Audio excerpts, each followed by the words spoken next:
Channel पर कथा सुन रहे हो, जितने फेसबुक और यूट्यूब पर सुन रहे हो, और जितने इस छत्तीसगढ़ की पावन धरा पर बैठकर सुन रहे हो, बहुत सावधानी से सुनना। महाराज,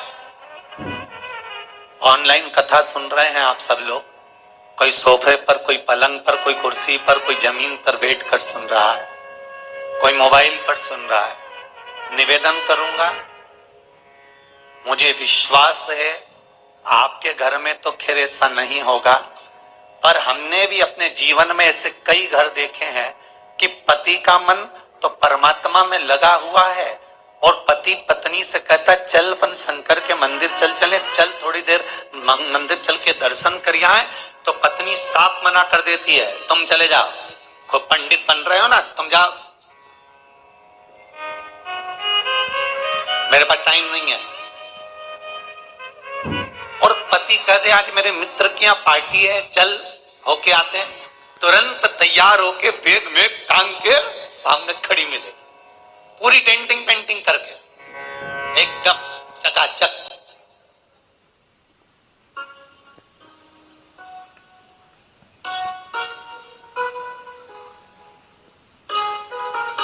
और ऐसे एक नहीं है, बहुत घर है महाराज, बहुत।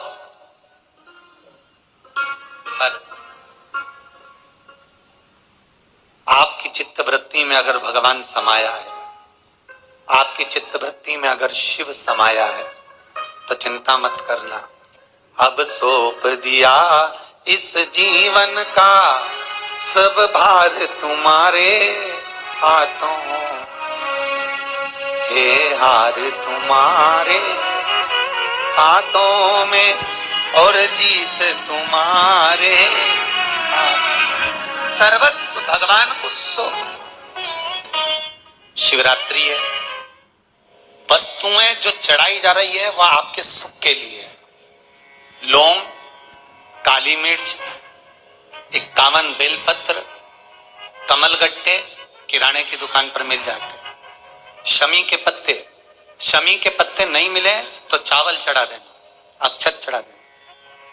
शुद्ध घी थोड़ा सा कटोरी में और एक घी का दिया, शक्कर मात्र थोड़ी सी, दूध, फल, दही। शिवलिंग बनाने के लिए जो भी मिट्टी आपके पास में हो, आपके गमले की हो चाहे जमीन पे कहीं से भी मिट्टी ले आना, कोई भी मिट्टी। सफेद पुष्प, 31 चावल के दाने पहले से गिन के रख लेना चढ़ाने के, 11 इलायची पहले से गिनकर रख लेना, 2 जनेऊ शिव जी को चढ़ाने के लिए, धूप बत्ती, घी का दीपक, पूजा की थाली जिसमें चंदन अबीर गुलाल सब रखकर आप तैयारी कर लेना, चावल अबीर गुलाल, और आरती के लिए एक दिया अलग और पूजन के समय पर जलाने के लिए एक दिया अलग। जो पूजन के समय दिया जलाएंगे सबसे पहले जलाकर फिर पूजन चालू करना है, उसके बाद में जो आरती का दिया रहेगा आखिरी में आरती करना। भगवान शंकर से प्रार्थना करना, कामना करना। दुनिया में ऐसा कोई सुख नहीं होगा जो आज के दिन मिले।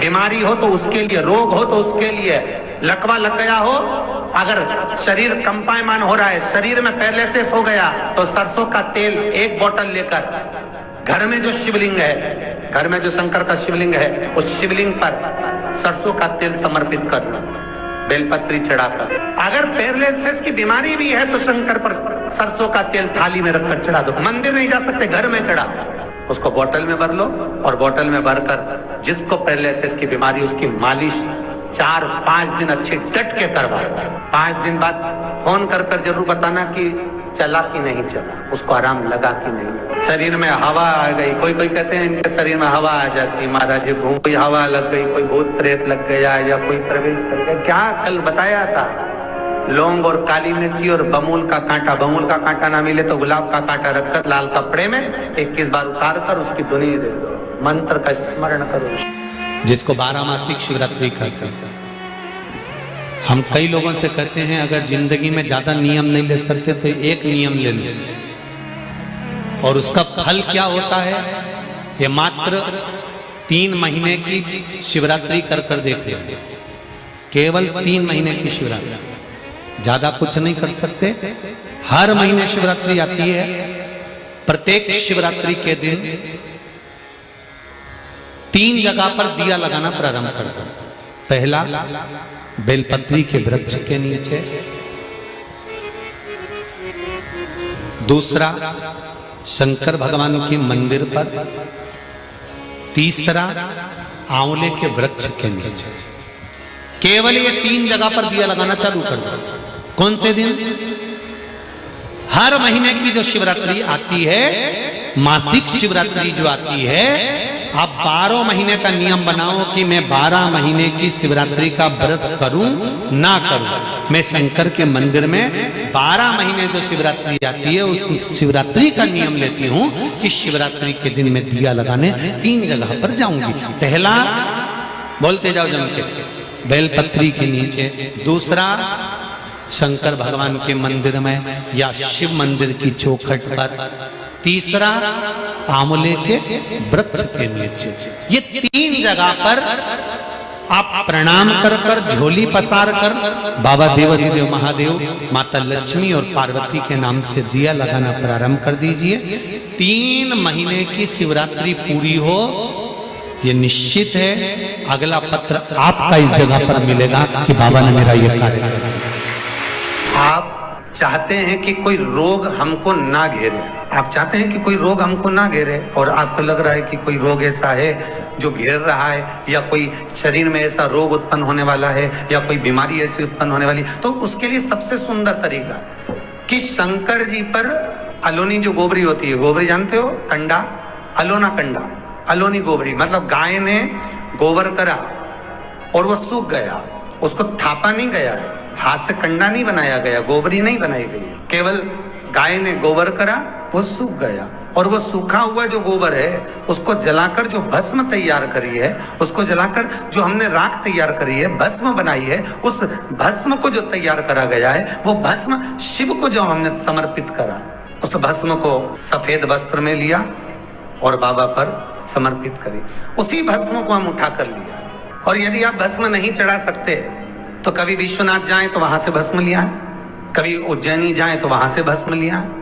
उस भस्म को हम यदि अपनी नाभि से वक्ष स्थल के मध्य में त्रिपुंड लगा लेते हैं, जीवन में अगर आप मात्र 1 महीने में 1 बार भी त्रिपुंड अपने वक्ष स्थल के नजदीक में नाभि से ऊपर अगर लगा लेते हैं महाराज, तो ऐसा कोई बड़ा रोग आपकी जिंदगी में प्रवेश कर ही नहीं सकता। इस शरीर के अंदर, इस शरीर के अंदर भस्म में जो सुख है, भस्म का जो आनंद है, भस्म का जो रस तत्व है, उसको समझिए। एक परीक्षा में बैठने वाला व्यक्ति, एक परीक्षा में बैठने वाला लड़का लड़की, कोई एग्जाम में बैठ रहे हैं, कोई परीक्षा में बैठ रहे हैं और वो एग्जाम निकल नहीं रहा,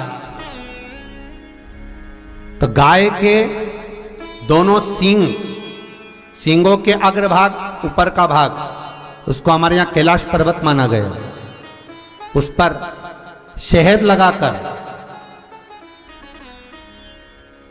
उसके अग्रभाग में शहद लगाकर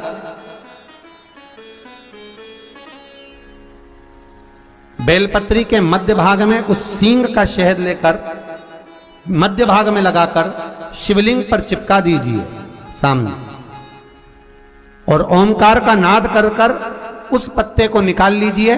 उसका शहद मस्तक पर चंदन में घोल कर तिलक लगाकर परीक्षा में जाकर बैठिए।